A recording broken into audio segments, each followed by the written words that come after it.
Hello, you may know that I am in the United States, and this year and next month we are having next week we are having an election to decide our presidency.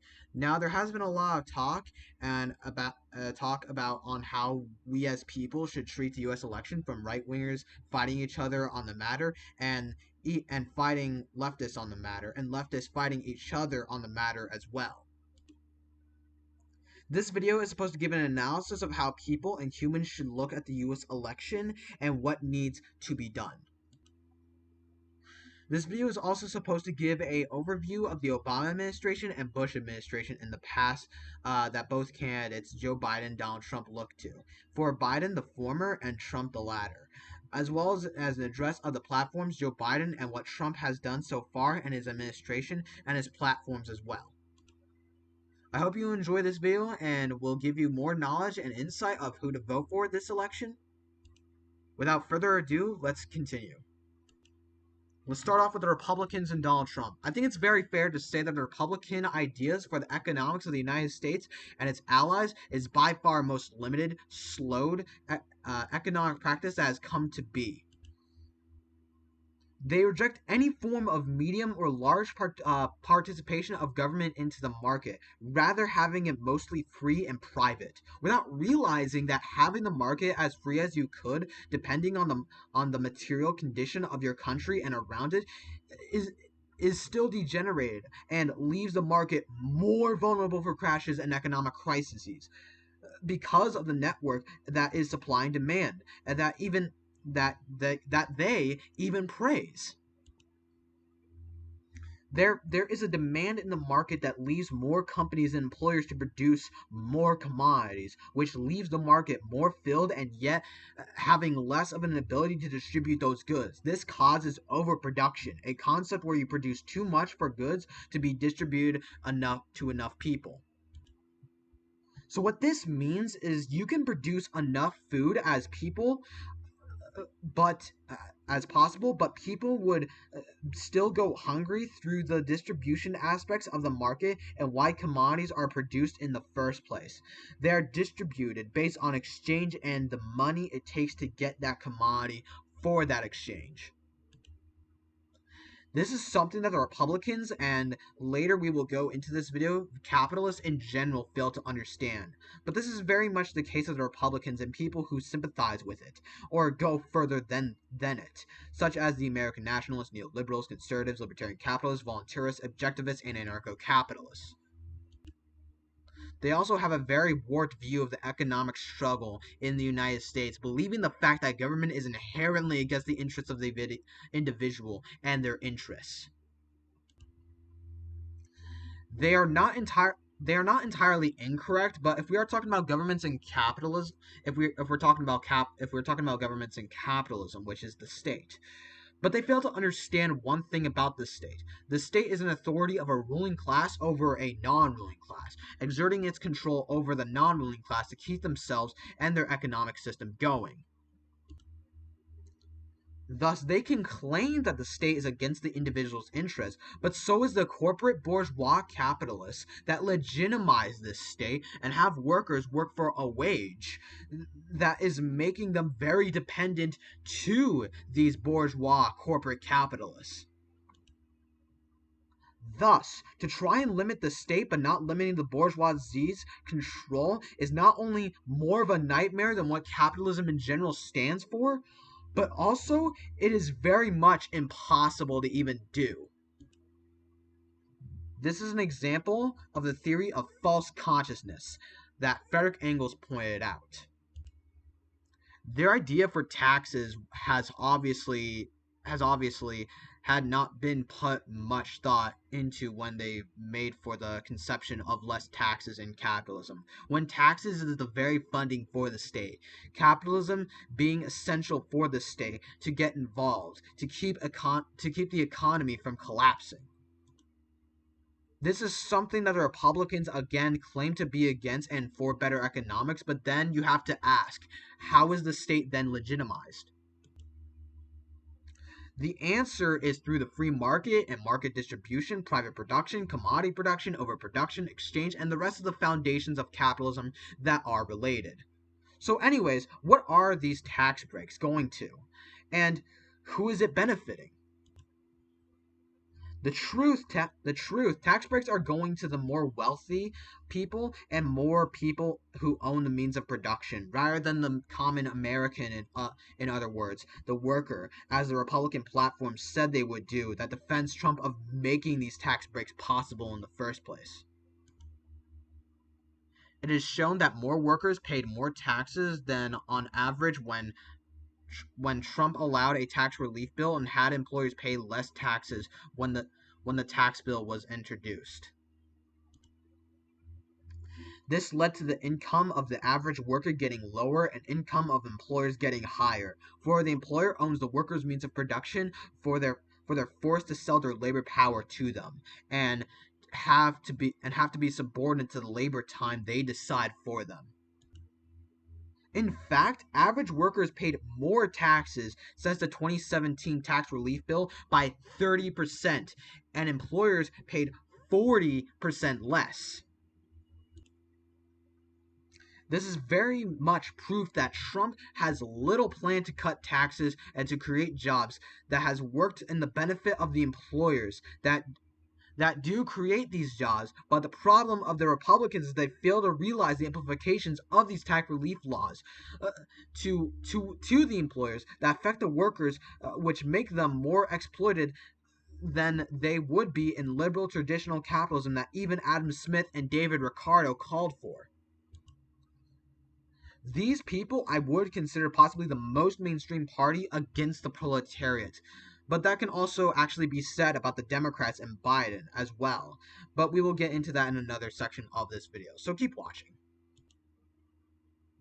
Their defense for this economic practice is that this promotes more competition. They are not incorrect, but they look at this competition between one bourgeois to another as an effective economic practice, when in reality it is not. It is ineffective. For one, the bourgeoisie want to maximize their profits and grow their business as much as possible. Thus, having two bourgeois competing within the same industry will cause more products to be produced, in their mind, theoretically getting more profit in the structure. But this is not how it works. In capitalism, we have something called commodity production. What that means is that there is production for products for exchange value. So when you produce a product, that product is then taken and then displayed and available into the market, thus needing another commodity, but not a commodity in a traditional sense, rather one that circulates and is used as the commodity that is used to be exchanged for the commodity in the market to be bought and circulate, so that way it does not be rendered quantified once it is used. This is money, the medium of circulation. Because of this, distribution in capitalism cannot make it to everyone, nor effectively be able to make it to people that need it. For most commodities are bought to create more production. When they are bought and sold, they are usually bought from people who are already well fed and well satisfied. This causes overproduction. As the name suggests, overproduction means that production is growing and growing, but so much growth to the point where the market cannot handle the amount of supply they have with the lack of demand from the consumers inherently, as well as the dealing with the demand from the market as well. That just keeps on growing and growing, which the market is a function, institution, or place in which commodities are exchanged. So, of course, there's going to be more of a demand for commodities to be produced when the majority of the population can't even get them in the first place.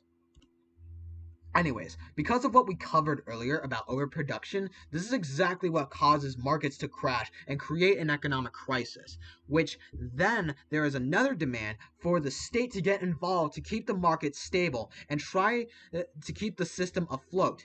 This is why there is some form of taxes in the first place. Of course, they never said that they are against taxes, rather that they are for less taxes. But do you know what is one of the ways the state has to stabilize the market? That's right, taxes. So it makes no sense to try and cut taxes in general in capitalism when it will cause a crisis and leave the state to institute taxes anyways. But knowing how capitalism works, they would try anyways and would have some success in the meantime, leaving the workers in another disadvantage. Interestingly enough, the Republican Party has actually addressed the housing problem here in the United States, which is considerably progressive, the fact that they even mentioned it. However, their solution for it is so liberal, it should be obvious bullshit. Their solution is actually more economic advantages for landlords over the housing situation, even though the housing problem we face in the United States is not the lack of landlords' freedom, rather the exact opposite. Rent as a function is having people pay monthly in order to not be homeless and be able to live a decent life in any regard. Because of this, it doesn't even commodify living standards, but horticultures it. They claim they want to help, yet from the former economic ideas they advocate, it will cause more of a problem in our housing problem in the United States here. 14% of our population is in poverty here in the United States, and 55% of housing in the United States is currently unoccupied.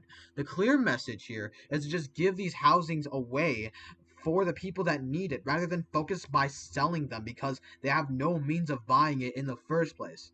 This is something that Trump fails to understand. The question of education is brought up and mentions the entire need for educating our children to new technology and get more classes with credible schooling on the road, which is good and which is actually pretty good to be honest. But the problem is how they want to do it. Once again, through the market and unregulation of markets, rather than just leaving the communities themselves and having them own their own means of production and teaching forces, especially since most of the time when you have schools subjected to business and a free market, it lacks the needs to have credible education and tools for the school and education to be effective and prosper. In fact, private schools today are failing all over the world through the lack of funding from the school into the market to provide education, and usually gets outdated or straight up wrong sources and lessons for schools. So, the solution in our education system is not by the means of the state as it stands now, or the free market and businesses to compete in them.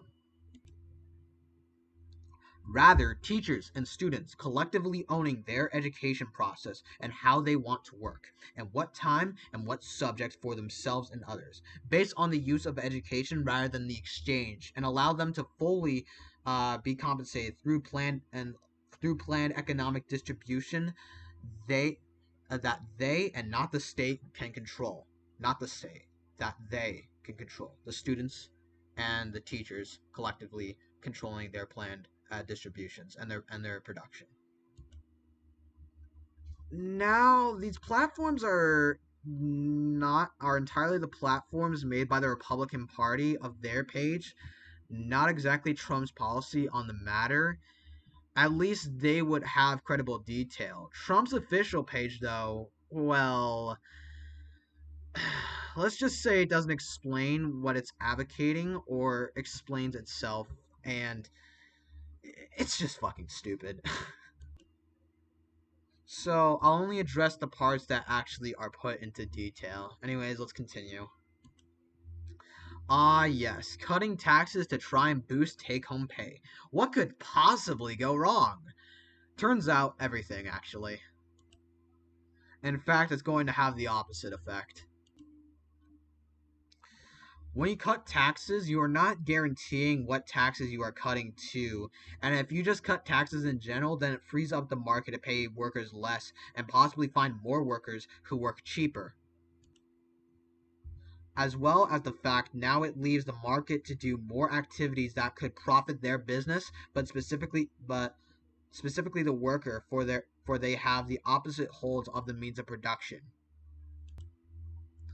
For example, under H.W. Bush, taxes were cut in general for a brief period of time. During that brief period of time, as a result of the cutting of taxes, workers were paid 25% less than they were making. 8% more jobs were lost. And especially in this instance, as we're talking about take home pay, home payments, rent, and mortgage, mortgage became 30% more expensive.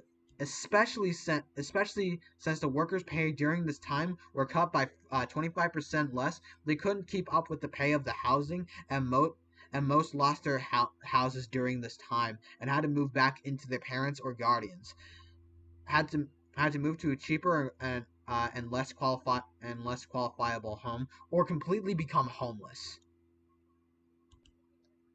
In fact, if you can't already tell, this was the tax cut that contributed to the housing problem we have in the United States, not to mention the inherent ineffective structure that markets have.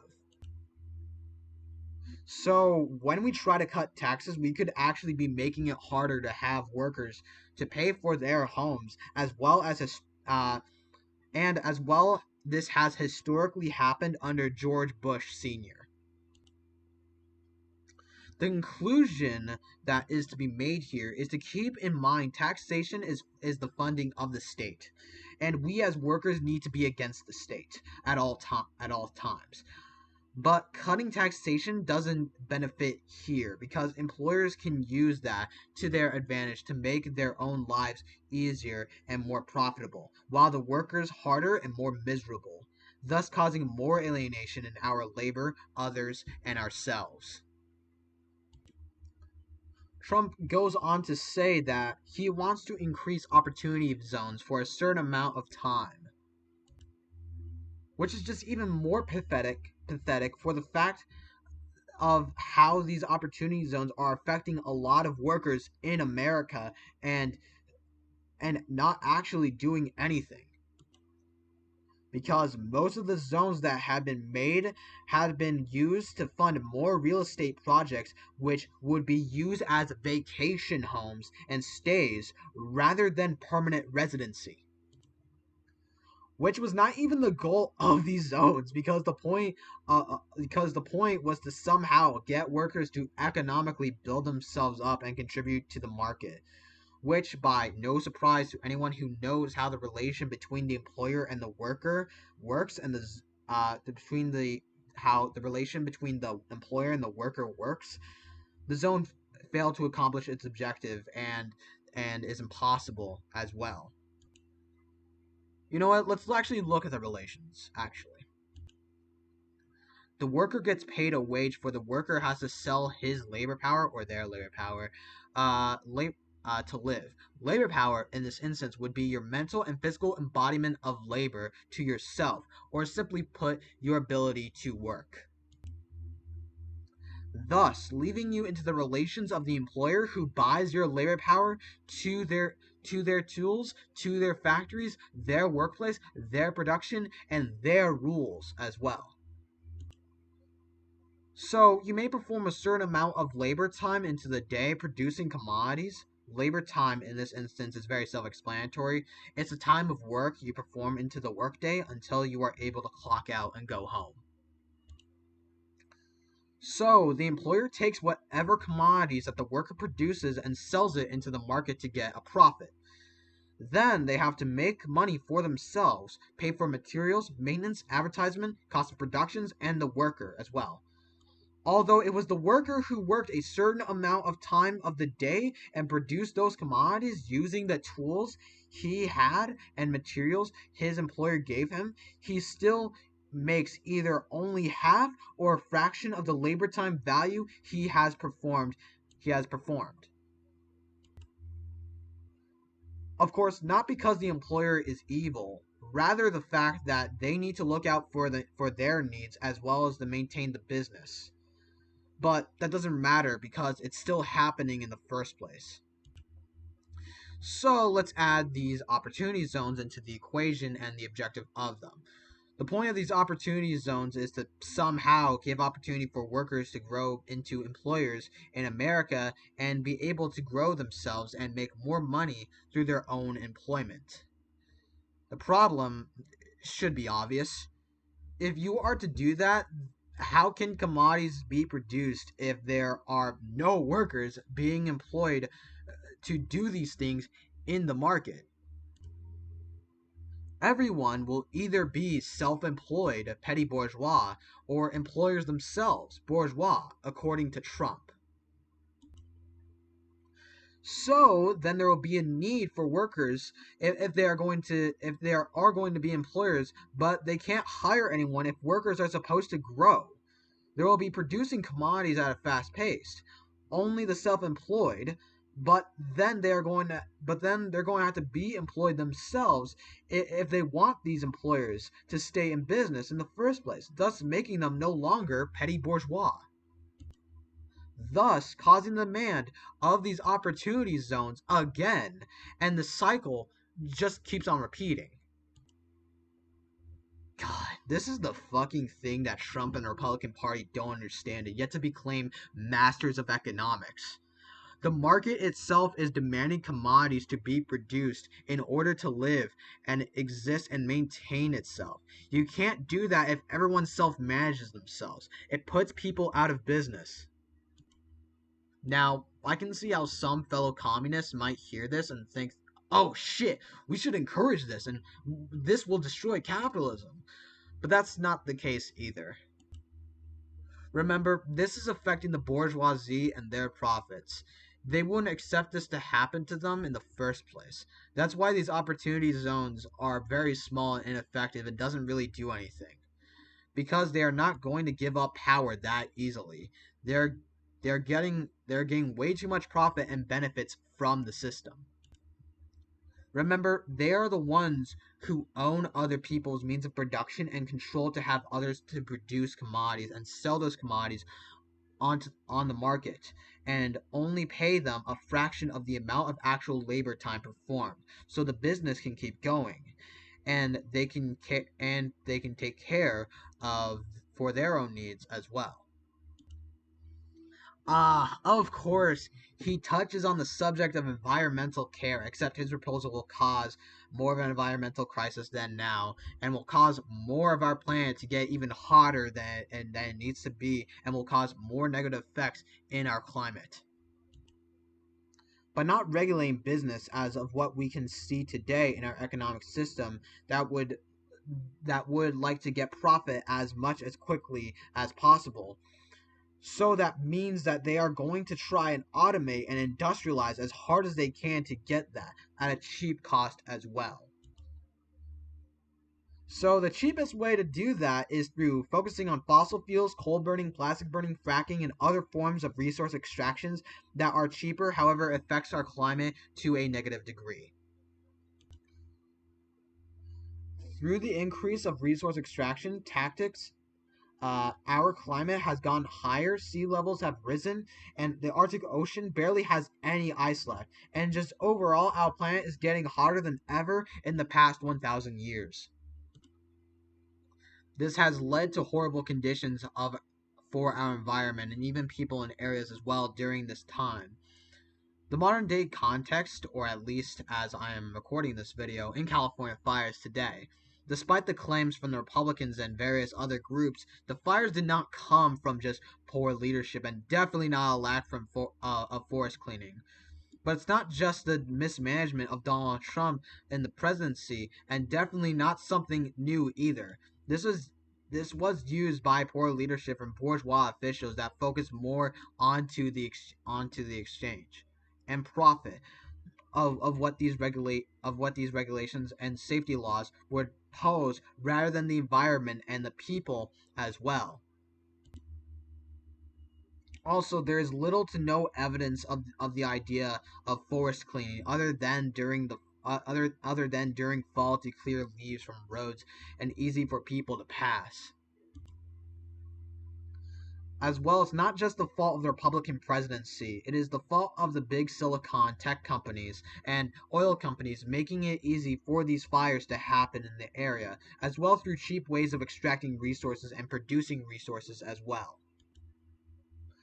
Which its consequences leaving California a lot more vulnerable to these fires to be sparked and spread to the degree it is in. Thus, the solution is to start utility production, abolish the market, introduce a workers' ownership on production and distribution, and a centralized workers' controlled planned economy based on the input-output model. Another thing for sure is this is not the first time these fires got as bad as it is. There has been many fires in California before this year because of the same problems with the lack of consideration of climate by trying to maximize as much profit as possible. In 2016, there was a fire in California during this time, and it caused a lot of problems for the land and made it near impossible to live in California.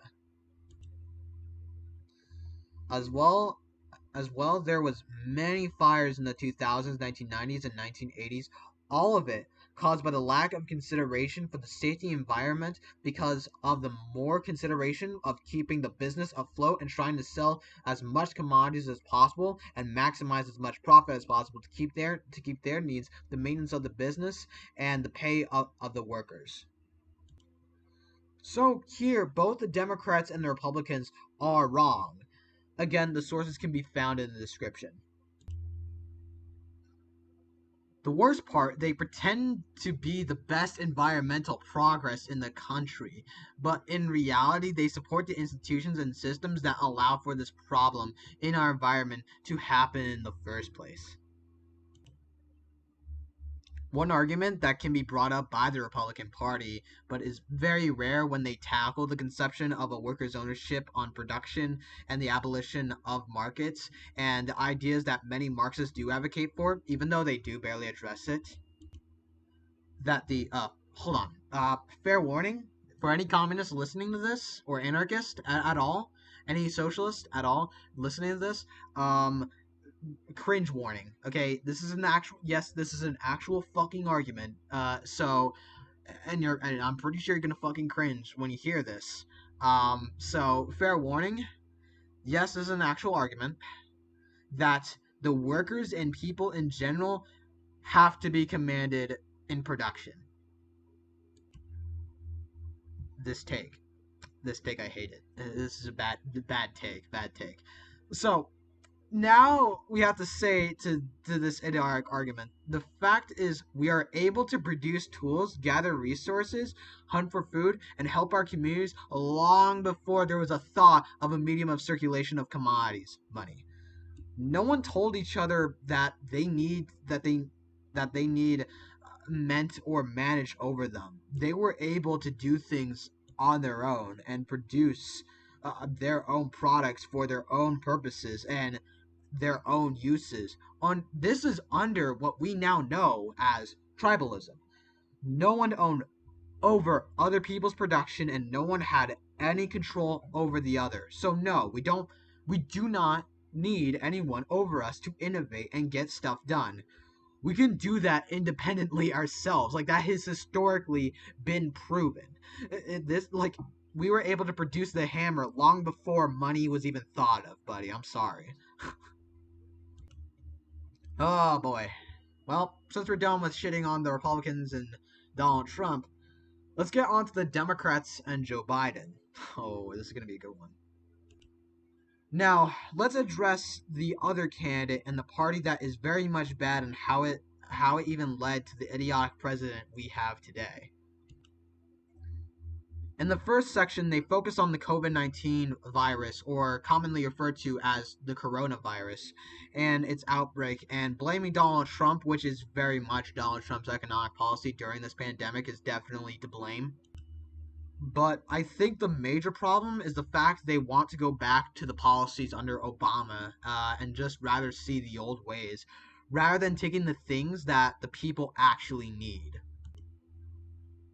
Let's start with their fetishization of the quote-unquote Affordable Care Act.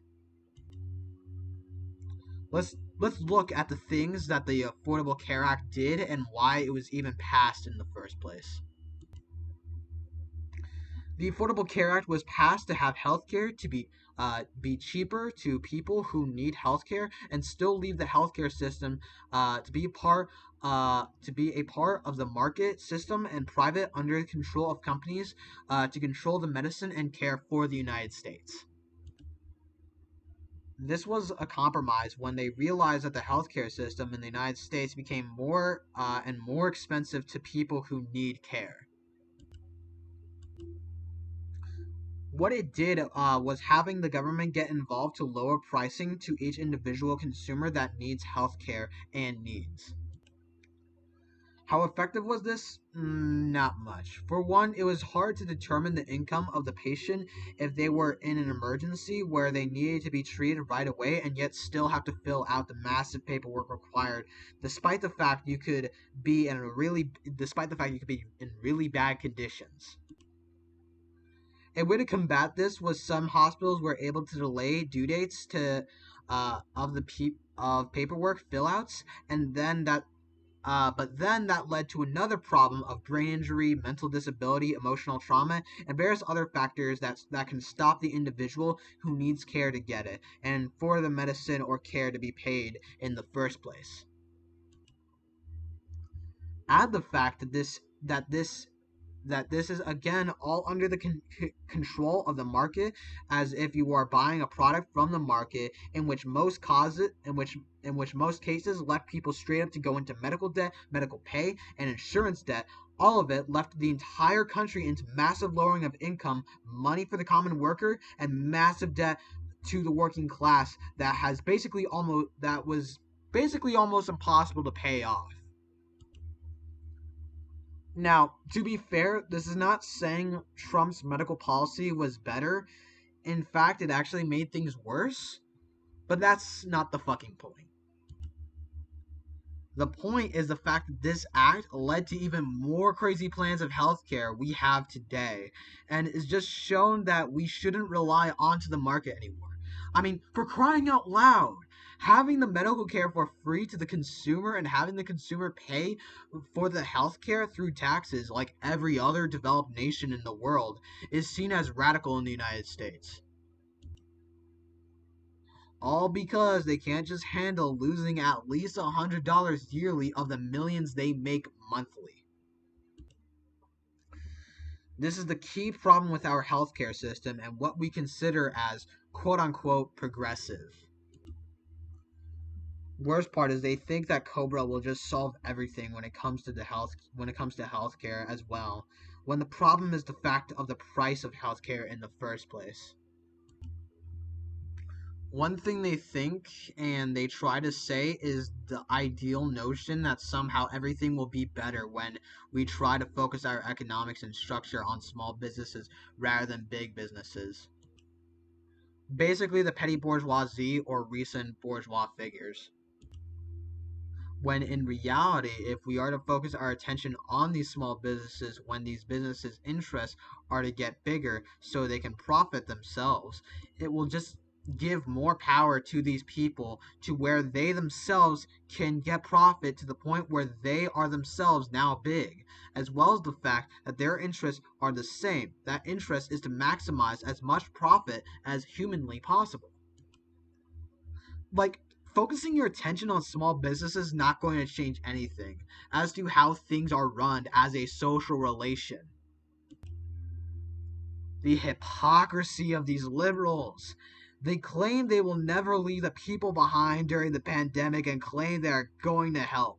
Yet they don't realize the fact that their plans and their advocacy for to these already done and failed acts will do that. They can't even look at free healthcare as a basic right for humanity and try to pin it as too far left. The nail in the coffin when it comes to their healthcare plan is this year is when they say they want to focus more on investment from private companies into the healthcare system to try and do away with the lack of investment instead of making the conditions necessary where they don't have to rely on investments for their healthcare system, as well as put the risk first for the healthcare workers and patients that have to pay for their treatment and lack of control of their own production. They don't see how to fix this other than through the means of the market, despite the fact, as we pointed out here, the market is the problem. It doesn't matter how much you try to make it affordable, it will still leave more money for corporate entities to dominate over the individual. But then again, this is the Democrats, so that's obviously what they want. Their claims on protecting the environment are also very much hypocritical and downright just contradictory. The quote-unquote Democrats have essentially said that they will try to protect the environment by launching private investments into clean healthcare, and try to have these investments be again correlated to the market so they can build their economy while combating climate change, supposedly. When in reality this is even something that we had pointed out to the Republicans. The environment has gone so far to the negative structures it is through the massive lack of regulation of markets, and the less amount of backing for corporations to try and fight this climate change. Because the goal of the corporations is, one, produce goods and sell goods into the market; two, keep this process going; three, get as much money from this as possible; four, pay their workers wages; five, maintain their means of production; six, and help themselves for their needs as well. At the end of the day, the CEO and the entity of the corporation has to maximize as much profit as possible, and that is in their mind always, so they can sustain themselves. Because they have to, if they are going to keep with the demand of the market and keep paying workers wages, and for them to make money to keep their income. No one is thinking about the environment if the environment has always been affected in the first place. And if the employer is thinking of maximizing profit, then they will do what is necessary to do so. Thus, the only way where we can actually see the change of the environmental structures and help regulate this is through making laws and making interventions that can stop this from happening, as well as having an intervention to make our energy more green, solar, electric, wind, and other forms of green energy to ensure the protection of our environment. Oh wait, that was the Green New Deal. But they refused to pass it and they refused to support it. Yeah, the only actual practical means to see more protection of our environment through reforms in the bureaucratic governmental structures we have. They fucking refuse to pass it and they still refuse to support it. Their reason was on the financial issues of the trillions of dollars that will cost to pass this. Then, then to that, as a communist, I would say, so when we spend trillions of dollars going to war with nations we shouldn't be in, and only go to these wars to accumulate more capital is okay, but not trillions of dollars of saving our fucking world. Like seriously, where is the line drawn of the financial struggles in the state? As well as the fact that there is no proof that this deal would have cost trillions. It would have been cost at most 17 it would have at least cost at most 17 billion 7,800,000 dollars for this project to be in all cities, which even then the wait, okay, let me read that off again, sorry. 17 104 457 $780 billion for this project to be in all cities, which even then the deal proposed in major cities that focus energy and the most, and not every single one. This deal was proposed in major cities that actually focus energy and actually focus on extractions and resource extractions. Not every single city. So, like, Jesus, man. But for some reason, they still have a head up their butt and still stand against this, all because it will hurt the business's profits and their capital at the end of the day. They want to try and get us back into get the get the U.S. back into the Paris Agreement Accords and the Environmental Act passed by Richard Nixon when he was president of the United States without actually doing the research of the act itself. While the Environmental Act did have the name quote unquote environmental in it, it has been proven to not actually put regulations on companies or and corporate interests that actually affect this environment. Rather, the fact that it addresses the problem and the need to protect the environment, as well as the government would innovate on programs where we can focus on our protection of our world by employing on green energy.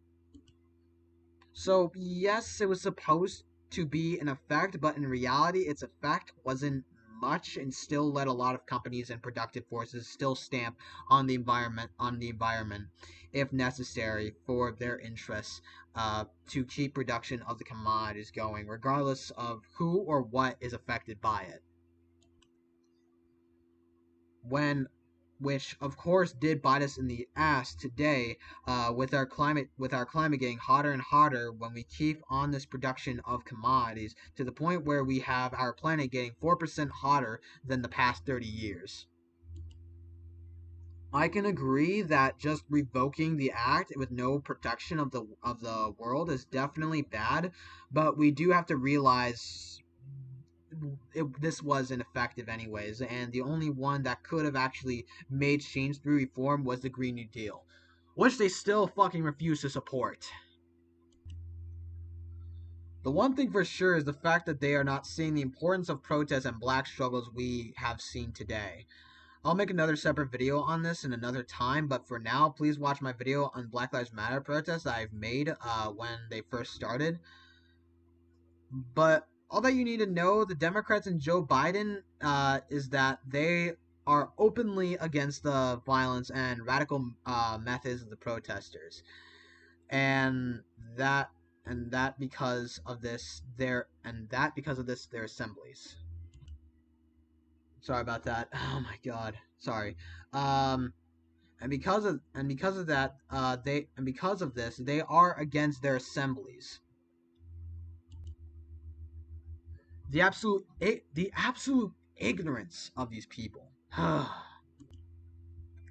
For one, they don't realize that violence and radical methods of a mass movement have always been the backing of any revolutionary potential movement and movements that want change in their society. So, of course, they're going to want to organize and fight against a force that has been fighting them for years and years. Second, these people aren't even radical. They have the potential of revolution, the overthrow of capitalism, and have the start to try to establish a workers' state, thus spreading it on the international level. But as I warned with this movement, that without a revolutionary party and democratic centralized party that that is under the control of the proletariat, and for the proletariat to organize to get involved in these movements, then the movement would die down and the bourgeoisie will still retain power. Present day has proved me, and especially Vladimir Lenin, once again, has proved me and especially Vladimir Lenin correct once again. But that's besides the point. The point is the fact that the movement itself is not for the overthrow. They just want to see their comrades not be brutalized and hurt by an institution that seeks to protect private property and hurt working class communities, to see the masses not rebel against the state. Third, don't they see that protecting the police who hurt these communities is violent against the workers? It has been proven time and time again that the police have killed, brutalized, and disrupted workers for them having their interests and having their social relations they do, that they never even asked for. Instead of actually seeing the message by the workers and their struggle against a bureaucratic institution that is the police, they try to shoot them. They try to protect the violence the police inflicts to the workers. Joe Biden himself even says, quote, I wouldn't kill them or shoot them lethally. I would just shoot them in the leg, just not kill them, but just shoot them in the leg. So they have a chance of living. Yeah, shooting the workers in the leg and having their lives being trampled with because the profit motive that employers have to have and use the workers for. This is them saying they don't like this is them saying they don't like violence, yet they themselves, like the Republicans and Donald Trump, would use violence to kill workers and their movements. The only difference is that they would shoot them in the leg, while Donald Trump would shoot them in the heart and the head. But that doesn't matter. The problem isn't where they are getting shot, rather the fact that they're getting shot at in the first place. Now, let's get at the big questions I think people are trying to get at and think what we should look at entirely between Donald Trump and Joe Biden. The lesser evil. Is there one? Looking at the analysis of what we have gave here with sources, facts, and critical thinking, it is very much fair to say that really there is no lesser evil at all. Donald Trump and his entire bureaucratic white nationalist, libertarian capitalists, and traditional liberal actions have been backed where they are able to be passed by the liberal capitalist and centrist acts of Joe Biden when he was vice president and in the Senate. This is the same Joe Biden that voted yes in the Patriot Act that allowed for institutions like ICE and TSA to spring up and harass immigrants coming in the first place. This is the same Joe Biden that was with Bill Clinton during the Crime Act that saw mass incarceration of blacks and Hispanics, as well as a huge harassment of them and more brutalization of communities that would leave negative consequences that affect them today and would give the conditions that workers now face into their struggle today with the police. This is also the same Joe Biden that used drone strikes to attack civilians in countries we have had no business getting involved in, like in Yemen, Oman, Ethiopia, Qatar, Somalia, Saudi Arabia, Iraq, Afghanistan, Syria, and Palestine. The reason behind these attacks, of course, was to try and combat against terrorism and kill terrorist leaders. How effective was this? Not much. There is still some killings of terrorists, but 8 out of 10 of the time there would be less killing of terrorists and more casualties towards civilians and people not involved. All of this, of course, leads to Donald Trump today using ICE to create camps where they separate families and just destroy their lives, and possibly having them be separated forever, or at least for a very long time. The TSA harassing Arabs and Muslims for being who they are, and even some cases killing them for fear of Islamic terrorism rather than actually seeing if they are that. Donald Trump using the Crime Act for more funding of the police and more inflictions on worker communities that had only left these killings to be unquestioned, and even so far to victim blaming the victims of police brutality, as well as well as also leading Donald Trump launching missiles into Syria and increasing soldiers into Afghanistan and Iraq. All of this was able to happen and was able to be implemented because of the implications that Joe Biden was for and had passed for this to happen. As well as there are just so many things wrong with their platforms and ideas that just negatively affect workers and leave them devastated. The fact is the Democrats, Barack Obama and Joe Biden, lead to Donald Trump, Mike Pence, and the Republicans today and their policies that they have destroyed this country and the workers here. This is the fault of the Democrats and the past Republicans. The fact that they were able to let this to happen in the first place. So, now this leaves us the socialists and workers. So, what has to be done? And what should we do about the elections? Honestly, there really isn't much to do. The other alternative is the Libertarian Party with their dumb points for pure free market capitalism, which is just more oppressive. So I would say the best thing we can do as of now is to have workers organize and get them organized.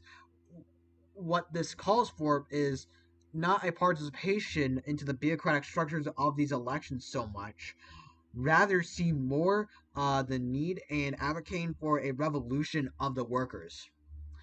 The elections run under a very bureaucratic and bad mathematical structure that is the electoral college, where electors are selected by state governments as representatives of voting that actually cast the ballots of who determines to be elected. The only they only have regular citizens to vote to have the electors look at the popular vote and see who is being nominated the most. But these electors in 24 states can still vote for candidates regardless of public opinion, and there is a proposal to increase that number as well. Also, the horrible mathematics to determine the votes of the population is very undemocratic. Small states have more power in the election than bigger ones. Case in point, Wyoming is a small state with 3 electoral votes, or in other words, 130,000 votes for 1 electoral vote, while compared to California, where it's huge and it has 55 electoral votes, or in other words, 450 or 450 100,000 for 1 electoral vote. This is a huge advantage for states who don't have a bigger population and is giving more power to not only people who can just disregard the people, but but my but the minority opinions, but the minority opinion in all regards. This is not democratic at all, and this is bureaucratic, and even still, some countries like France and Germany even copy this. It is clear that this is a bourgeois democracy that is fit to give the bourgeoisie employers a small section of the population more say than the proletariat workers, who make up the majority of the population. This is the case, and this is bureaucratic. Don't subscribe to the ideas that you will be a traitor or a horrible person if you rise up against this system, because in reality, they already betrayed the people in their country by allowing this to happen. No more should we keep up with this. This is a bad system with bureaucratic rules that serves only a minority of the population. This is just an example of a huge bureaucracy, as well as the fact that this system was able to produce the two main clowns we have running for president that is just not going to do anything good and be more or less the same with little changes. I guess if you could vote, then the best you can do for now is Socialist Party USA with Howie Hawkins and Angelia Walker.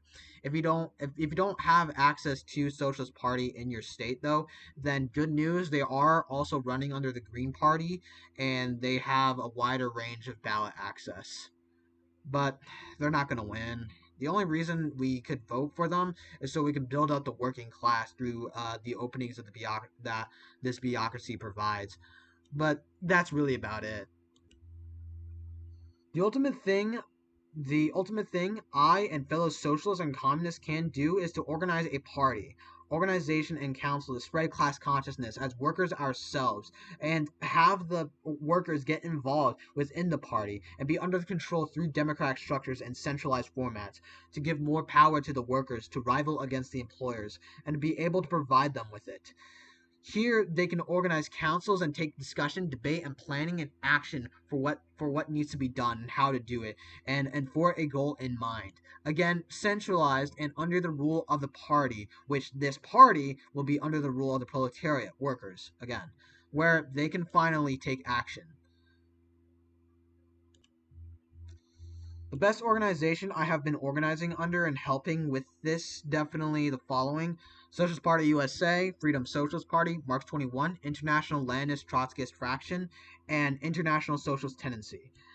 However, it is not clear that that this will be the party because it's not our job to select this. Rather, it's up to the workers, and they may build the mass party themselves.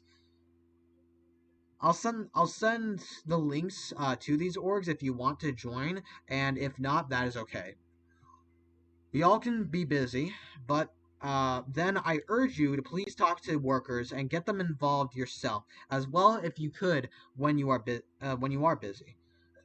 When this is the time for action, and it has to start by the workers in its uprising against their employers.